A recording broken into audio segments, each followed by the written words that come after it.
I believe now that we are in the cusp of a middle power moment.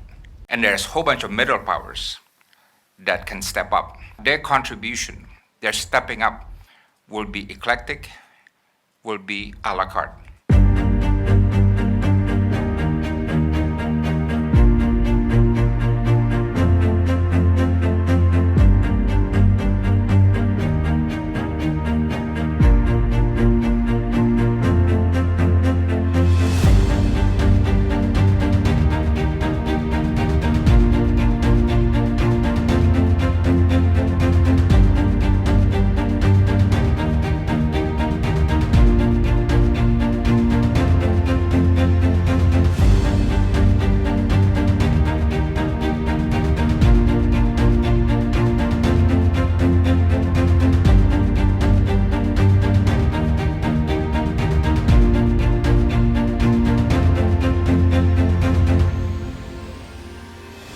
When we look at the order, the current order, is to revisit Antonio Gramsci, the Italian scholar.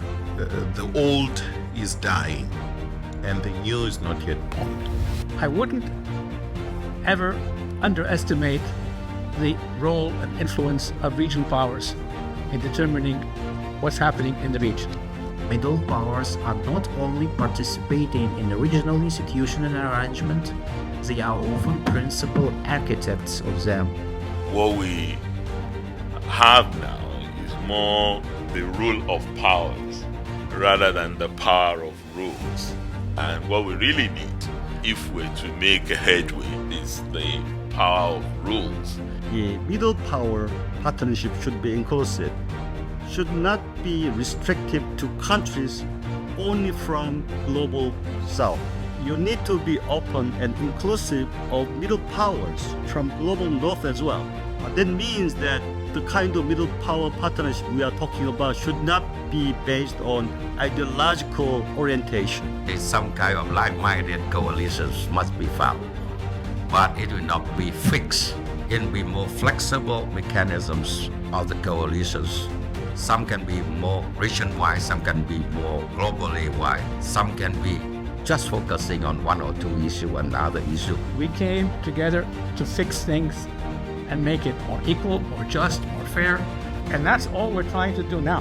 Nobody's trying to apply his own standard alone on everybody else or join one camp versus the other. Since Bandung, the non-Western world, discovered its moment, the Bandung spirit, the so-called third world moment, I believe now that we are in the cusp of a middle power moment. A superpower with no interest to lead the world would be much less effective than a group of middle powers with ambition to lead. And there's a whole bunch of middle powers that can step up. Those 24 middle powers around the world in many regions of the world. But their contribution, their stepping up, will be eclectic, will be a la carte. All these powers today, with their rising capacity and rising ambition, they want now a place at the table. And they don't want just a place at the table, they want good seats at the table. Where before they felt they did not have a seat at the table. They want to make the menu, because before they felt they did not take part in making the menu. And they want to eat the food too, because before they did not get the chance to eat the food. And how will they reform the world order? As much as they express dissatisfaction with the rules-based world order that we see now. Whatever the answer, nothing is preordained. Like Bandung, there's nothing linear about the middle power moment, the rise of middle powers. It will be a stop-go process. It will be a zigzag process.